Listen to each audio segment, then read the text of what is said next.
Niagara Falls, February 20th. That is a Saturday. I am going to be headlining Taps Brew House for the Bomb comedy show, I believe is what it's called. And no terrorism whatsoever involved in this. Okay, Homeland Security. If you're listening, I know I'm that important. No, it's a fun show.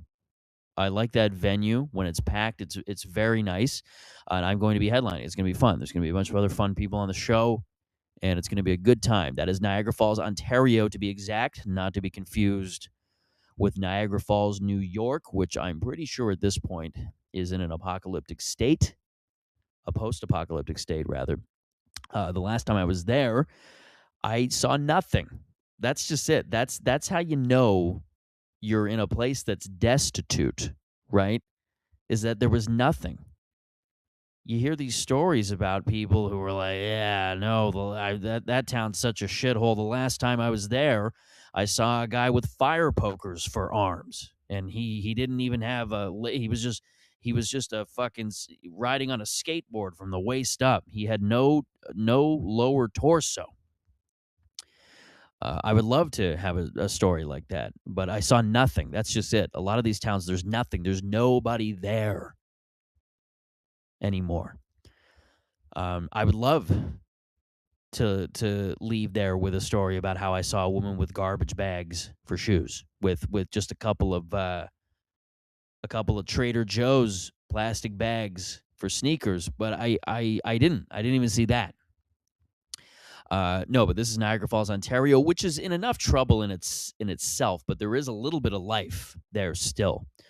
But the people are just bored enough to be in their garage doing whippets on a Saturday night. So save that for another night and just come to the show, February 20th at Taps Brew House.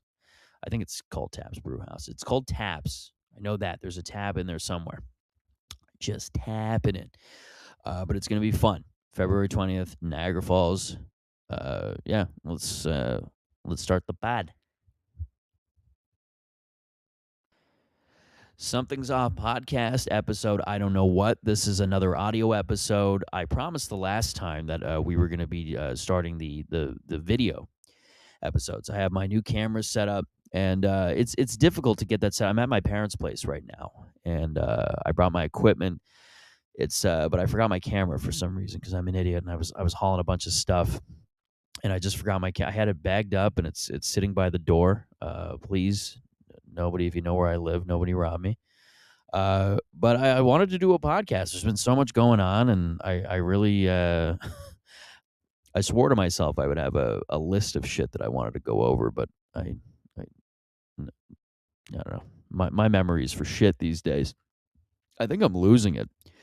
I think I probably have that early Alzheimer's or whatever it is, that gene that Chris Hemsworth has, which is terrible. I don't mean to make light of Chris Hemsworth. The great god Thor. It's really fucking sad. I mean, but yeah, I'm just kind of winging it. Lots been going on. We're in a new year. This is I'm recording this February 3rd, 2026, and it'll probably be out later this week. I'm not sure, but yeah, it's been something. I did a great show last Friday on the 30th in Mississauga, my home area. It was at a Rec Room, which for those of you who are unfamiliar is it's a chain of very, very similar to like what it's kind of going for a Dave and Buster's feel, like the old Palladium that was near there. If you're from that area, it has a bit of it's going for a Dave and Buster's vibe. It's I think Dave and Buster's is their main competitor, which is also around that area too. And it's like two levels. This one of like one up top is like a bar area with some seating. You can watch the Super Bowl, you can watch a football game, you can watch whatever, hockey. And down below they have games, a bowling alley. It's some really cool shit. Back when I was like a 24-year-old budding alcoholic, I would have loved to just go traipsing around and fucking trying to flirt with bartenders and, having a good time and rolling up a J in the fucking bathroom. I would have loved doing that, there. I'm almost 35. I will be 35 this summer, and, I'm losing a little bit of steam with that shit. I'm trying to move away from all of that. Um, and not that I was never a weed smoker, but yeah, it's I don't know. The show was good. We packed the room. We sold a lot of tickets. I had my buddy Max Ross and my buddies Greg Palone and James Cummins there. Sean Ramper said he did like 5-7 minutes, something like that, 5 to 7. He filmed the whole thing. I just can't use any of the video because of the fucking noise outside. They didn't tell me that there's like a little opening where the wall's supposed to seal up, where you like all the noise travels through from outside, so you hear pinball machines and the ding, ding, ding, ding, ding, and then air hockey. Air hockey, it, I, I hear air hockey still in my head the way from like my childhood. For some reason, the bing, bing, bing, like that. There's no other fucking sound like that other than like children mining for diamonds. There's a little bit of that, like the pickaxe hitting the rock. It makes a sound like that. I don't know. That's the only other sound, but there's like that sound of air hockey. It's like half like rock hitting and then a half like a bell. It's like a mixture of those two sounds, and it just echoed while the show was happening. So it was a bit of a task doing 45 to 50 minutes of material up on a stage while I'm hearing that. You know, I still have that kind of ringing in my ear the way like a Vietnam vet has like a Viet Cong screaming out for his mother, in his head. I'm pretty sure that's the same thing. I'm a veteran in a lot of ways now. I'm a veteran. I've been through so much trauma from air hockey, but it yeah, I can still hear that fucking sound. And then not to mention on top of that, bowling pins just being knocked down. And so that was a little frustrating. I don't know if we're gonna do that venue again, but they were very nice, and I appreciate them letting us do the show there. And it was cool. I got a few good clips out of it that I'm gonna put out. I already put out one. I just don't want to burn any material because I want to do a taping soon, and I have a lot of stuff. I have like this act that I've been really kind of cultivating over the past couple years of some really fucking solid material and some stories and some things that kind of highlight me. I want this to be it. Although I don't want to vocalize. That's just it. I don't want to vocalize my desire for this comedy taping to kind of break me a little bit online, like to really kind of blow up. Um, because I don't know, I feel almost like that kind of energy is going to do the exact opposite. I'm more of a spiritual guy. I'm an energy guy now. I'm like a I'm like one of those chicks now that's all about crystals, and I just I see a half moon and I'm like, ooh, yeah, I'm getting my period. I'm getting my period. My period's in sync with the moon. I wonder if satellites from a distant galaxy are picking up on my period.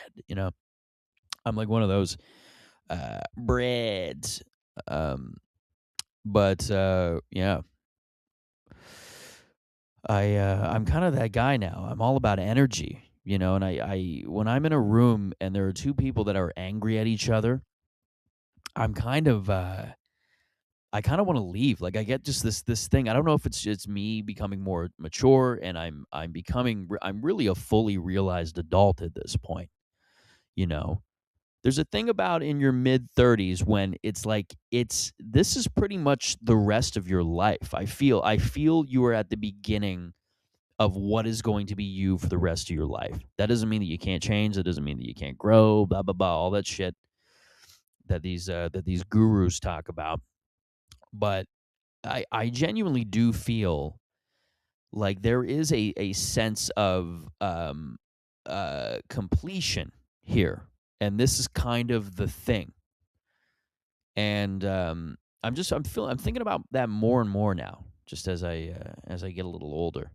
Um, you know, I'm still 34. I'm still 34. I'm still a youngin. Still a sperm. There's a lot of people my age that have not grown up. There's a lot of people my age that are still hanging around. They're having barbecues every Friday, even in like like fucking like frigid temperatures. They're just outside hitting a bong. They're doing whippets.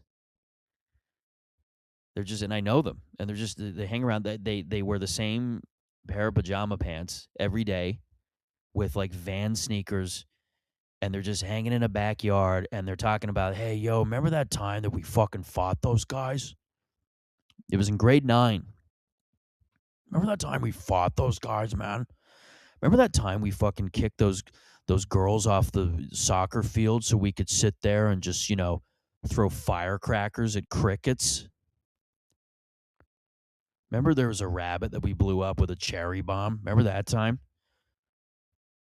And some kid's dad came out from behind the fence because his backyard was there, and it was 2 in the morning, and we were waking everybody up, and he said, "Hey, guys, beat it, or I'm calling the cops."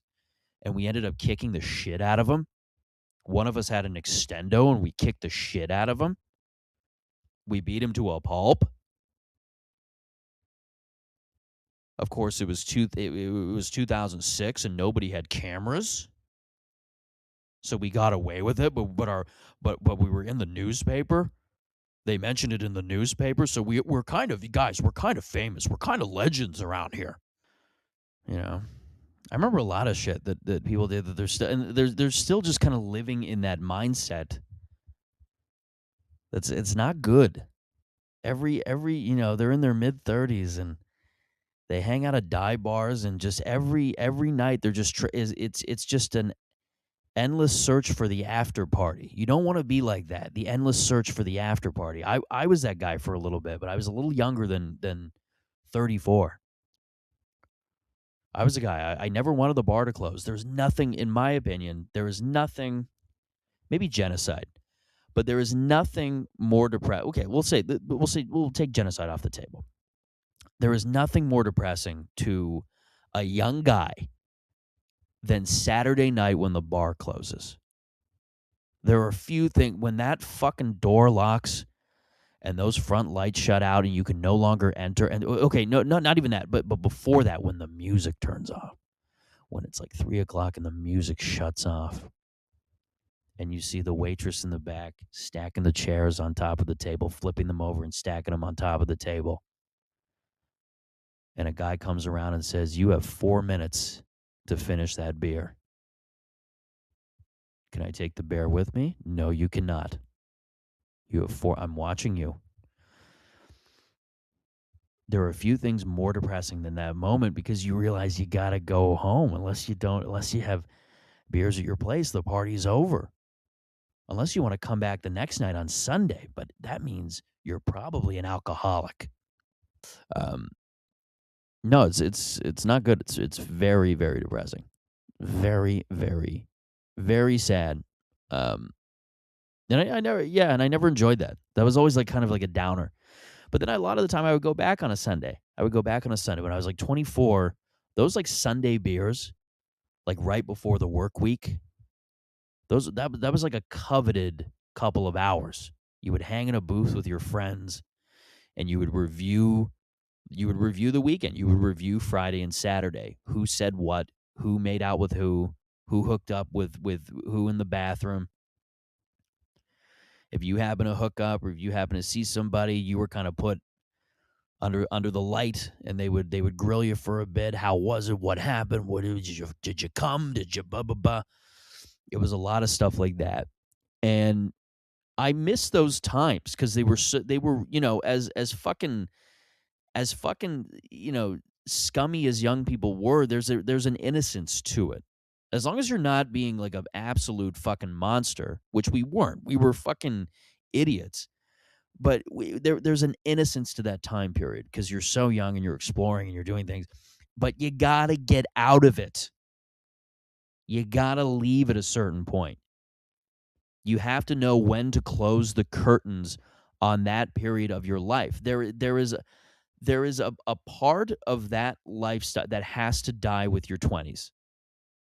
You can still go and have beers with the boys, okay?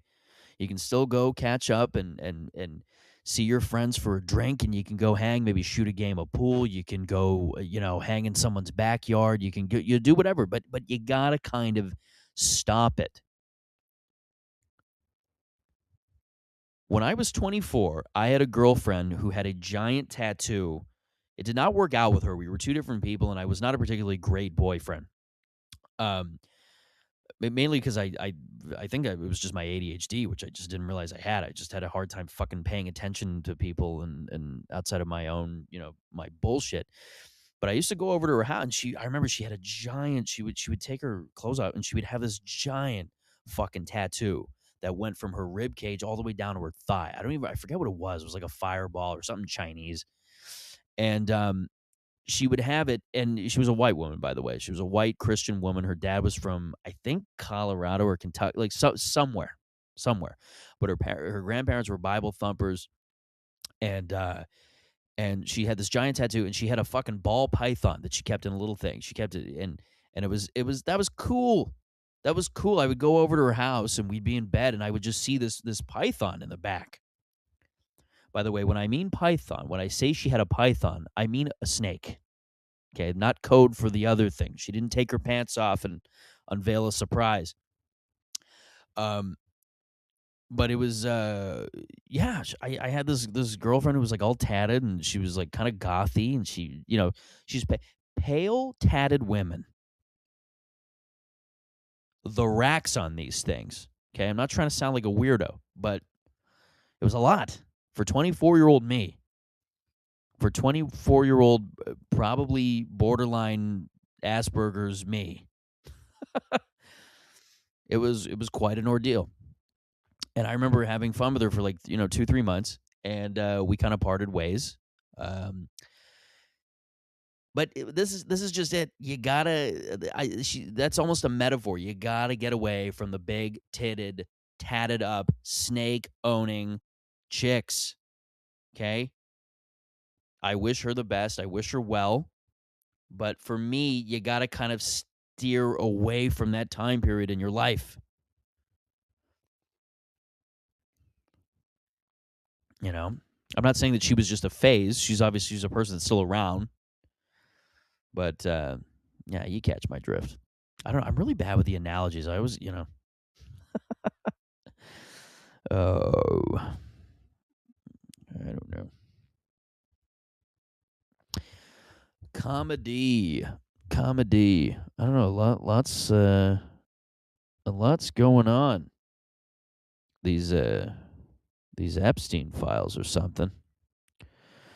I don't think I've ever just drifted into Epstein so casually. But I think that's my phone. I don't think I've ever. Yeah, it's a lot going on. I don't know what I can say to add to this conversation other than there's a lot of crazy people out there. Man, I remember my grandfather would watch. We would watch a lot of those crime shows, those early crime shows, which is what kind of evolved into the true crime sort of phenomenon that we're seeing. But the early stages of it were these shows on like A&E and a few of these other ones. I haven't watched A&E in a long time. I don't even know if it's still around. But I would watch him. He would sit in this recliner. I remember like a green leather recliner, and I would be on the couch, and I would be just a young kid, and we would be watching the most depraved story of a mass murderer, like a guy on the back roads of Louisiana, like in the swamps, who would he would pick up like female hitchhikers and like drive them and like dismember them, and it was just this like terrifying, awful story. And it would be like a half hour of just listening to the testimonies of like survivors and these people that uncovered these limbs and like dismembered limbs and like the torso of this hooker and like all these things. And all my grandfather would say was, he just sit back and he just go, You never know with people. You never know with people. A lot of or he'd mix it up every now and then. He'd go, lot of crazy people. A lot of crazy. That's all. That's all he could conjure up. After listening to all of that and watching literal like footage of legs being, pulled out of alligator stomachs, the only thing that he could really gather to describe the horror he was witnessing was, you never know with people, you never know with people. That's that World War II stoicism. My grandfather was not in World War II, but he had brothers, and he was, pretty much preparing to go himself. But then the war ended, and they weren't taking any new people because it was pretty much by 1945 they knew, things were coming to an end. But that generation, because of all the shit that they had to worry about, and day in day out, there was this absolute like direct urgent threat of Hitler and the Nazis and the Japanese and like all these things. There was just so much threat. Um yeah, these guys are just monsters. They're desensitized. Like a lot of them, it's weird, but you have like pretty much like what is before a sociopath. Like when you had grandparents from that era, you're pretty much living with people who are like one level below sociopath. Like they have some empathy, but they are these people who are so desensitized and so apathetic to a lot of the problems around like and if you had a grandparent who was a veteran from those wars, if you had a grandfather who was in combat, I mean, you may or may not have been living with one of the guys from the shows on A&E. Like he could have been, he may have said he was going to bingo at night, but bingo was just the name of the chick that he was abducting. Anyways, a lot of stuff with those Epstein files. A lot of those parties. Like you listen to the testimony from some of the parties that they were having, and it was a lot of all these obviously these underage girls and these fucking these pieces of shit. You know, that's me being kind describing them, but fuck. You hear just some of these wild stories of like disembowelments and fucking it's horrifying. It's awful. We had a lot of crazy nights when I was in high school. We had crazy nights. I remember this was a year after high school. I'm going kind of down memory lane with a lot of these stories for you guys, but I there was a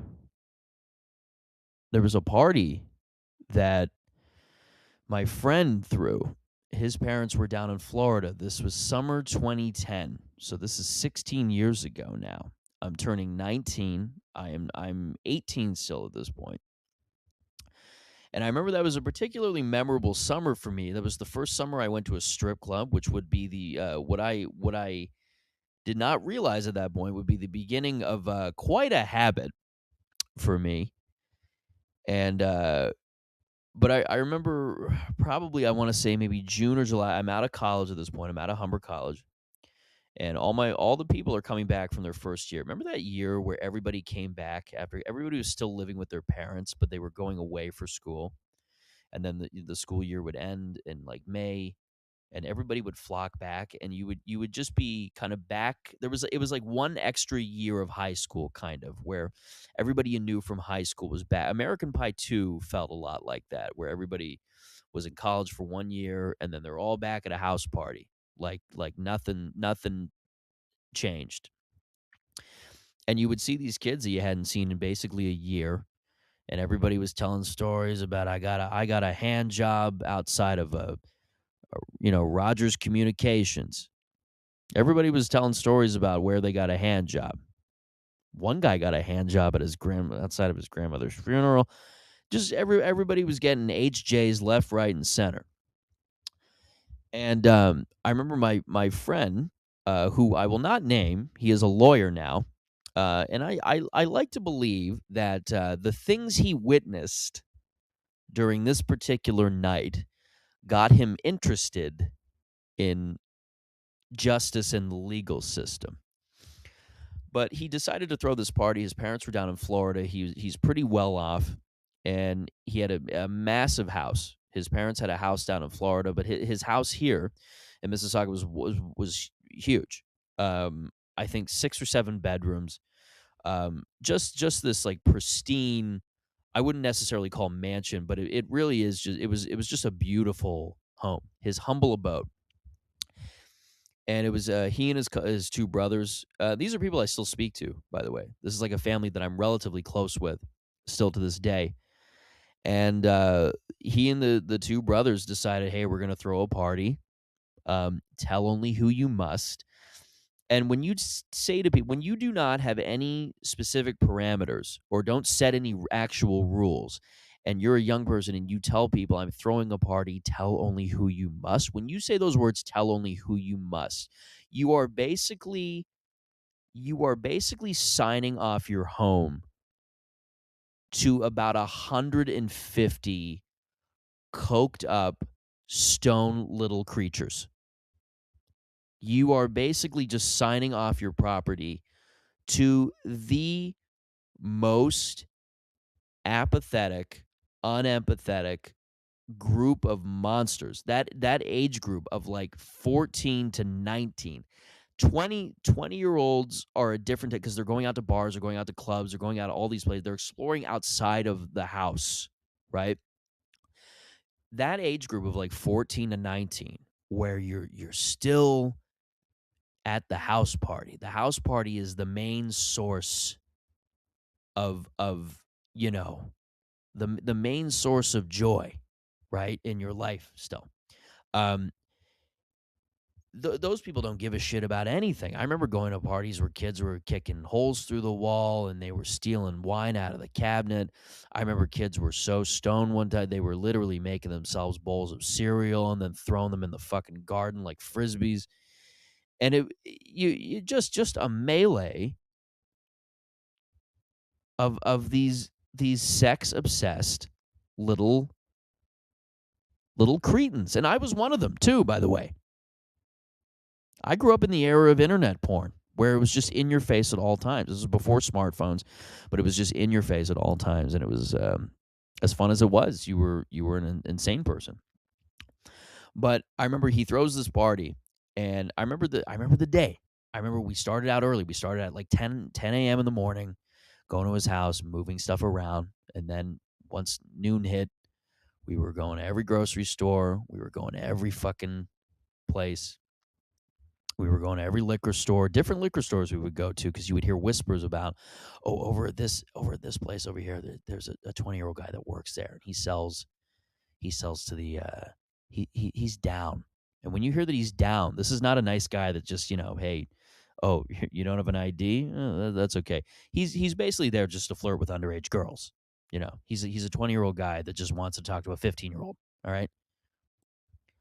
Okay. And those guys are everywhere. But we would go just from liquor store to liquor store, and we would pick up booze, and we were out for a few hours, and then you would get a phone call like, hey, he's having a party, and I remember getting like 10, 15 of those calls throughout the day, to the point where by the time the party started, he had probably 50 people at his door. I remember we came back to his place from getting all the booze, and there were like 10 people already just kind of sitting on his lawn like, hey, is the party starting? Is the party starting? Hey, hey, by the way, dude, can I come to your party? If you need security, I got an extendo. Um, and I remember, just long story short, this party was like Project X. This party was basically just like a notch below Project X. There were fights. There was a kid who was thrown off a balcony. Luckily, the balcony was not that high up, and he I believe, fell into a cedar hedge, which cushioned the fall. He did not. He walked away, literally walked away from it. Thankfully, but that was wild to see. I remember a guy on coke with spiky hair. I remember he had spiky hair. He kind of looked like that guy. Remember in Gladiator when they first get into the Gladiator match, and he's like the first guy out, and he ends up within like a nanosecond getting that big spiked ball, and he just spurts his head, just like spurts blood. Um, he kind of looked like that guy, but with a face, still. Um, and I remember he picked up a big giant 100-pound flower pot and threw it at my buddy who was throwing the party, and it was a whole thing. Shit got stolen, laptops, all kinds of stuff. It gets to a point where it's just out of control. I don't even know what. Oh yeah, the Epstein. Yeah, somehow this ties back to Jeffrey Epstein. I don't know how. Oh, as crazy as that party was, no underagers. That's what I mean. As crazy as that party was, not a single underager in sight because they're a buzzkill. You're still in high school. You're still taking orders from the man. Nobody wants to be around you. That's what I mean. It was adults only. And I was 18 at that time, and I knew that. I knew it enough. I knew enough then. Anyways, the fucking world's dark. You got fucking Epstein, you got Iran, you got Iran, you got fucking all these things. It's a hell of a thing. There's just so much negativity. Like everybody's just hung up on every moment I go on Instagram. And I'm trying to get away from some of that shit. I'm trying to I love to just kind of turn my phone off for an hour even in the day, and just kind of tuck it away, maybe charge it, but I like having it away from me, where I don't have to actually see it. I sometimes will go upstairs and I will keep my phone down. So if I'm at my parents' place, I'll sometimes kind of leave it in just tucked. If I'm at my apartment, I tuck it on my bed, just under a pillow even. So it's kind of out of sight. And I just love being awake because the second I turn it on, it's just a fucking infographic from a comedian that forgot to be funny. It's just did you know that human rights in Minnesota are, and you're just, I'm like, yeah, I don't like what's happening either. But let's remember to be funny a little bit. Let's remember to actually have a good time with our art form. It's kind of a cool thing that we do. We're actually kind of lucky to do it. I'm not one of these people who's like, yeah, man, we're truth tellers. We're in the trenches. Smoking a fucking cigarette with a leather jacket. Yeah, we're warriors, dude. The microphone's our sword. I'm never like that. But it is cool. If you do comedy, you got to remember to be funny. If you're going to release content or release anything, any kind of commentary on anything, just remember to try and make it fucking funny. Sometimes the attempt might fail. The attempt has failed with me multiple times. This attempt right now might fail miserably. But my point is just everywhere you go, it's doom and gloom. It's doom and gloom. There are genuinely people that I believe are in this mindset that the apocalypse is going to happen in their lifetime.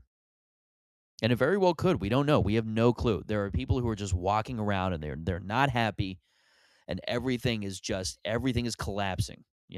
I hate to use sort of the sky is falling in now, but that is what it is, right? And you don't want to be so negative. I'm trying to get out of that negative headspace. I've had enough. I want to go to a place where things are happier. I want to consume things that are happy. Like just try and do that. Just try and do a little bit of that once a day. Like, have you ever seen a video of a hippo doing a backflip? You ever seen a hippo do a backflip on video? It's wonderful. The serotonin boost that you get is enough to blow the top of your head off. It's incredible.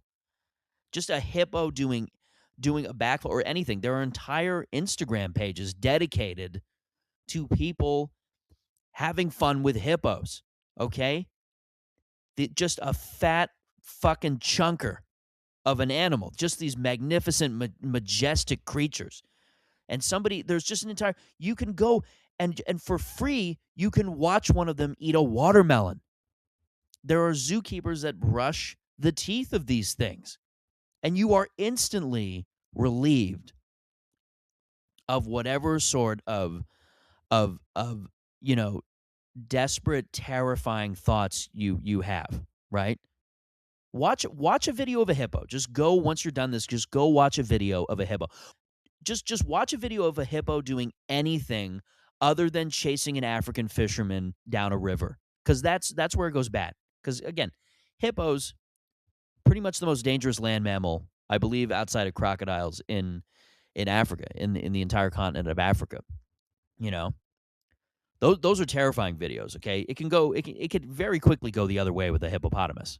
Okay? I'm in no way downplaying the severity of these animals in the wild. Not good. Not wonderful. All right?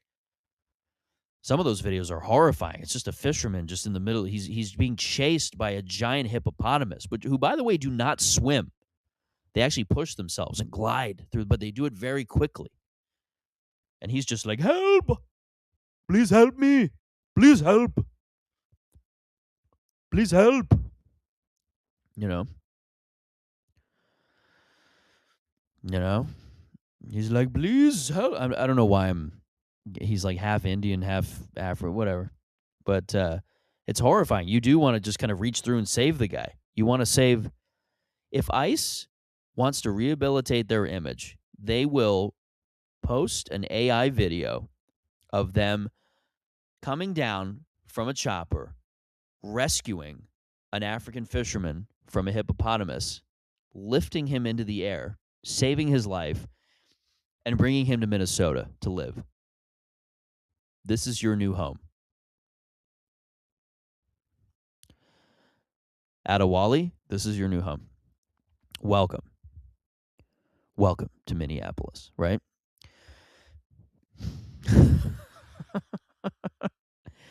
I don't know. I think it's a good place to end it. I'm probably forgetting a bunch, but I want to. I'm looking forward to getting back into the pod routine. Love it. Something's Odd podcast with Alex DeWitt. Follow me at Alex DeWitt Comedy. Look out for those new show dates. I got some new dates coming, but February 20th in Niagara Falls is the closest. That it is.